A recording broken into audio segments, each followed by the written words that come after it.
Hey friends, if BlueStacks is not working on your Windows 11 computer, then please watch this video.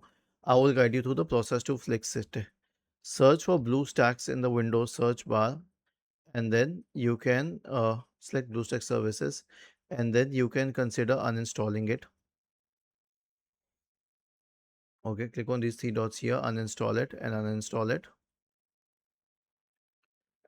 it completely. Now I'll tell you why. There's no option to repair and reset it, so we can only uninstall and reinstall it, and do the same for BlueStacks services. And after that, you can go to the BlueStacks website,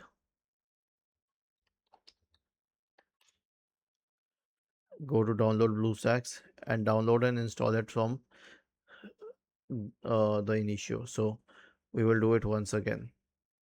Was this helpful? If yes, then please subscribe to the channel.